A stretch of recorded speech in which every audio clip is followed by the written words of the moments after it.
Cyberpunk has a lot of endings, 5 to be exact.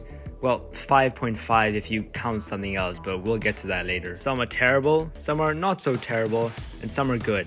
Well, the closest thing you can get to good in Night City. And in today's video, I'll be ranking all of the endings in Cyberpunk from worst to best. This is the 100% objective, factually correct list. If this is not your list, then it's wrong. I'm right, you're wrong. Just kidding, of course, this is my opinion. You're gonna disagree with it. And if you do, just leave your comments down below and let's get straight to it. The devil ending is by far the worst ending in Cyberpunk, and I don't think that's a hot take. The name is very fitting as you quite literally make a deal with the devil. In this case, the devil is Arasaka, which is pretty accurate. Now, in order to trigger this ending, you're gonna have to side with Arasaka and choose to trust Hanako when you're up on the rooftop talking to Johnny. Clearly, Johnny is not happy with your decision. God, how are you so fucking stubborn? Anyways, you give Hanako a call and she sends Takamura and Anders Hellman to come pick you up. That is if you choose to save Takamura's life, which I highly recommend you do, because he kind of makes this ending for me. You guys drive off to the Arasaka residence to go pick up Hanako, but it turns out Yorinobu has us stuck in the house. So you take out a few guards and you guys free her. Gameplay wise, I must say I do enjoy this mission. I am a big fan. After you guys free her, the four of you take an AV to Arasaka Tower, where Hanako plans on having you confess to the board members on what actually happened. We give Saburo a quick fuck you before we move on to the board meeting. Saburo insults some random guy by telling him he has no dick before we almost get massacred by a group of soldiers. You and Takamura fight your way through Arasaka Tower before you guys make it to Yorinobu's personal bodyguard, Atom Smasher. V beats the absolute dog crap out of Atom Smasher basically by themselves because Takamura is no help at all. Anyways, after that you find your way to Yorinobu where he looks pretty pathetic and he's just given up at this point. You kind of speak with him a little bit before Anders Hellman pulls you away to do your surgery on you. But if you look closely though, you actually see Hanako slip in the shard into Yorinobu's head.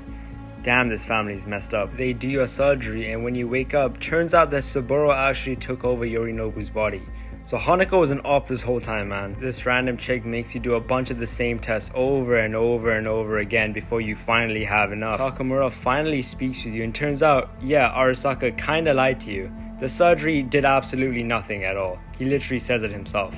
The surgery did not help. So essentially, you become an Arasaka employee for like 30 minutes to an hour, fight a bunch of people, fucking kill Atom Smasher, only for Arasaka to fuck you in the ass at the end. Who would have thought? Then Takamura presents you the two most dogshit deals of all time, like he's doing us a favor or something. We could either A, join the Secure Your Soul program and hope that one day in the future Arasaka would put us back into a body, or B, return back to Earth and live out the couple months of life we have left. Like, Takamura, do you think I'm an idiot? What option do you think I'm gonna pick, man? And when we question him as to how we're gonna know that Arasaka would keep their promise, he says that the contract would protect us. As if the contract is gonna do shit, man. I think it's no secret that V is pretty interesting, and V would make a pretty interesting construct. I think Arasaka would think the same thing. So if you sign that document, there's a 100% chance that Arasaka just turn you into an engram and don't put you back into a normal body. That's why this ending is so bad. You do all this work for Arasaka, you trust them again for some reason, and they just throw you away like you're nothing. And then they actually think you're stupid enough to sign your soul away like I'm gonna do that. And not only that, you also bring Saburo Arasaka back into this world. Yeah, no thank you, I'm good, man. One comment I will make is that Takamura seems genuinely sad when you don't sign the contract. I know people don't like him because he's Arasaka's lapdog and he's corpo brainwashed, but I think Takamura genuinely cares about us, and in his mind, by signing this contract, it's the best thing for us. I mean, he's completely wrong, but he has the right intentions at least, so it's kinda cute. Yeah, anyways, this ending is trash, 0 out of 10, would not play again. Here's a bunch of funny Takamura clips for you though. Honestly, it's a miracle she can still walk. Watch your tone, or it is you who will find it hard to walk. Name's V. Jesus Christ! Efficient, effective, good work. Isn't it funny how literally taking yourself out is still better than working with Arasaka? Okay, on a serious note though, I'm not the biggest fan of this ending. Now, to some people, this could be the worst ending in the game. And to other people, this could be the best ending in the game. Depends on how edgy you are. I think personally that this is a very anticlimactic end to V's story. But then again, it does also follow the general theme of no happy endings in Night City. This is the quickest ending, though it does not help you stay alive. But this is also the least bloody option, as now innocent people, even though they are Arasaka guards, they are still innocent people. Innocent people don't die just for your sake. However, I just think that going through all the effort throughout the game to fight for your survival only to give up at the end is a real shame, which is why I'm not the biggest fan of this. I think even getting a couple more months of extra life and spending it with your loved ones is way more valuable than kind of just, pulling the plug on yourself. It's a real shame, as I really thought that V's story would end in a... Did you get it? Like end in a bang? Because, the thing went bang. Guys, I promise I'm funny. Maybe it's the wrong time, who knows? Okay, this is definitely my most controversial take, so just hear me out. I'm kind of 50-50 on this ending, which is why I got Johnny's ending up in 3rd place, kind of halfway through, Before I get into explaining myself, I should probably explain how to trigger this ending. There's many different ways to trigger it. This is one of those endings that kind of have many different ending paths that lead into it, if that makes sense. Essentially, most of the time whenever you get into Mikoshi, you can always just opt to give your body to Johnny, and by doing that you'll trigger Johnny's ending. So essentially, you turn yourself into an engram, Johnny gets downloaded onto your body, you then fuse with Alt, and then Johnny takes over your body and then proceeds to live a normal life. There's this mission that you play after the ending, and it's kind of cute. It's with this little kid Steve, and he also wants to become a musician. And he has an abusive dad that for some reason we can't beat up even though I really want to. And it all leads to Johnny leaving Night City. Finally, we should have done that a long time ago. If you really think about it, this ending makes the most sense, considering the body essentially turns into Johnny's. It becomes made for him, which is why V will only get 6 months around to live on the body, but Johnny will get a full average adult lifespan, right? So I love Johnny. The body is his. Why don't I just give the body to Johnny? He can live his normal life, and then boom, happy ending, right? Well, happy ending for Johnny, yeah. Happy ending for V, not really. Again, I love Johnny. I just love V more. I'd rather my V live an extra 6 months than be fused into some sort of black hole AI with Ol Cunningham. This kind of goes back to what we said earlier. Would V fight throughout the whole game, fighting hard for their survival, only to just give it up at the end? I don't know, man. Also, out of all the people that deserve second chances, do you really think Johnny deserves a second chance?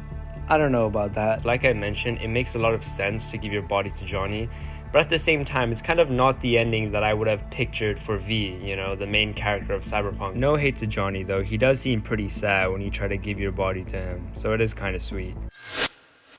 Okay, in my number 2 spot, I have the Sun ending. Now, there's definitely an argument to be made where you could swap this and Johnny's ending and have that be in 2nd and this be in 3rd, but this is just my opinion. I think it's the 2nd best ending of the game. It starts by handing off the keys to Johnny and giving him full control over the body, which is definitely a smart thing to do. Johnny heads down to the afterlife and manages to convince Rogue to actually join him on this mission. The two of them fuck in V's body, which I guess I'm okay with, and when Johnny wakes up, turns out Rogue hired Wayland and they both start devising the plan. We all hop in an AV and fly towards Arasaka Tower, but we get shot down.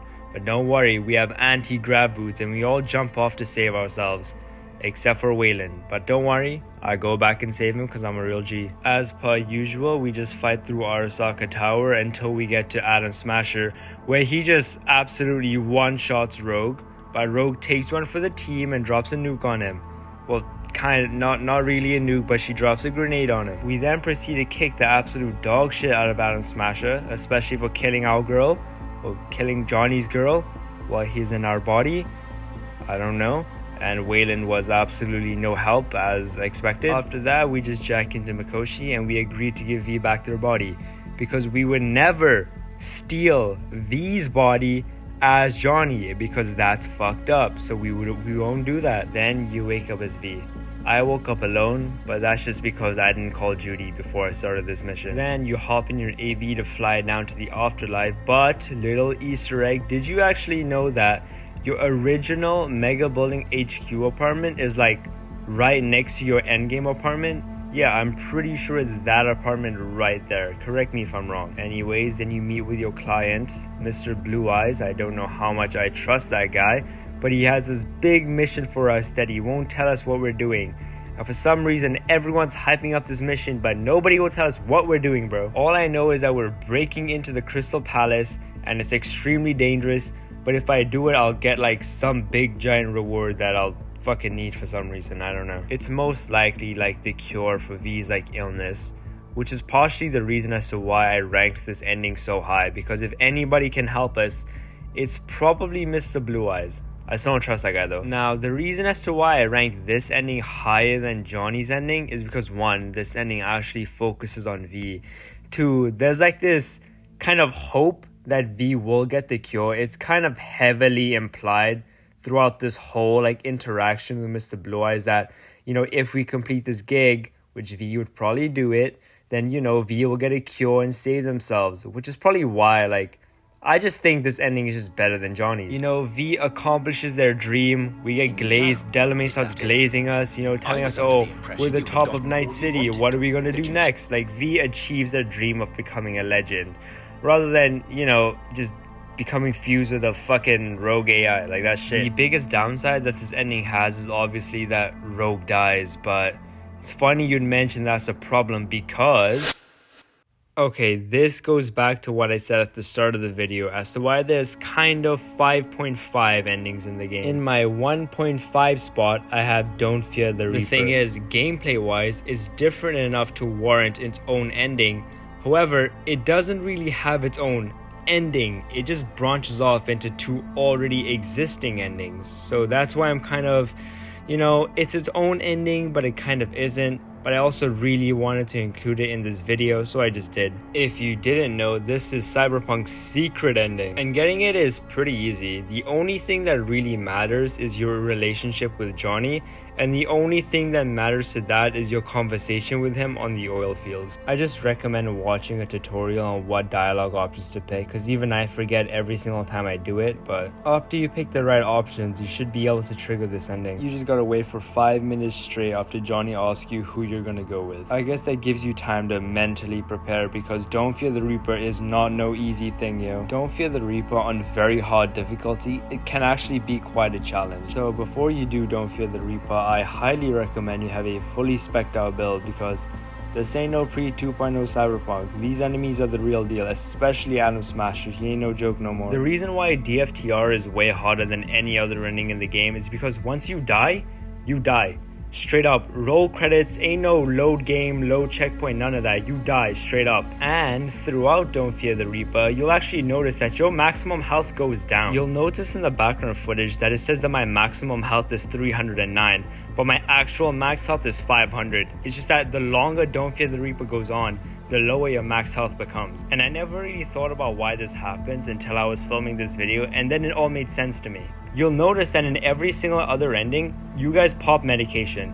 Whether that be you pop the Omega blockers or Johnny pops a pseudoendotrizine, it keeps the effects of your illness at bay. We know that story-wise, V is probably a couple hours away from flatlining. But in Don't Fear the Reaper, you don't pop the Omega blockers. Johnny is present in your head. You and Johnny just raw dog this mission. So it makes sense that without popping the Omega blockers, it's not keeping the relic's effect at bay. So throughout the fight, throughout the mission, you get weaker and weaker and weaker. Now that's all I have to say about it gameplay wise, but now let's talk storytelling. As I mentioned earlier, Don't Fear the Reaper just leads into 2 already existing endings, either Johnny's ending or the Sun ending. But with one big caveat, you do Don't Fear the Reaper by yourself, which means that Rogue does not die. So if you really just think about it, Don't Fear the Reaper kind of renders Rogue's ending completely obsolete. Why would you storm Arasaka Tower with Rogue when you can just storm Arasaka Tower by yourself, get the same endings, and also have Rogue live in the story? So just off that logic, Don't Fear the Reaper should place above the last 2 endings. Let's be real, the real reason why everybody plays Don't Fear the Reaper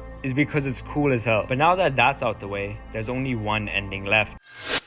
Who else would it be other than the best romance option in the game? That's not ridiculous. That's not ridiculous to say that. I've got the star ending, aka the Aldecaldos ending, in my #1 spot, and I don't think it's up for debate. I don't care who you are, I think we can all agree that this is the best ending in the game. But let me not get too ahead of myself. Let's run through this ending real quick. So up on the roof with Johnny, you decide that Panam and the Aldecaldos are your best shot. So you give Panam a call, and like the real G that she is, she instantly comes to come pick you up. She drives you over to the Aldecaldo camp, and you find out that everybody's down to help you. You head to go find her and Sol, where you find them discussing the plan. They decide that we're gonna take over a Night Corp digging operation and redirect it to Arasaka Tower. It's definitely an interesting plan, but who cares, because he introduces you to the whole family and you get a cool jacket, so it's all good. The next day, you and the family go through with the plan, but unfortunately some people die.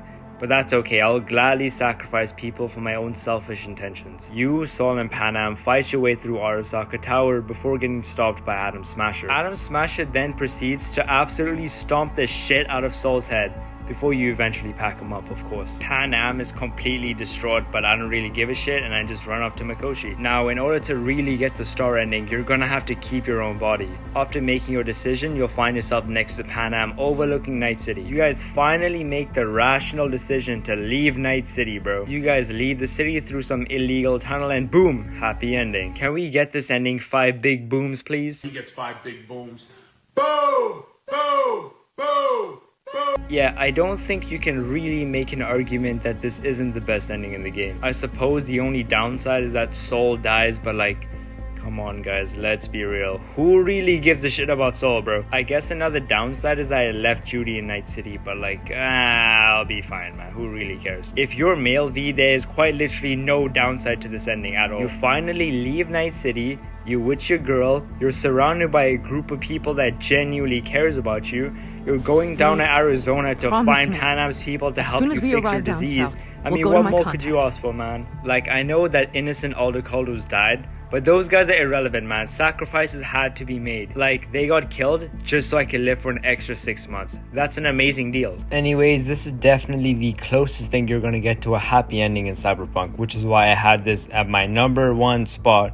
Woohoo! Well, that's it for this video. Like, subscribe, do all of that. I know you're gonna disagree with me down in the comments, so at least don't be too mean to me. Anyways, thank you for watching. Bye bye. I have no idea how good Tim Duncan was. Oh my god.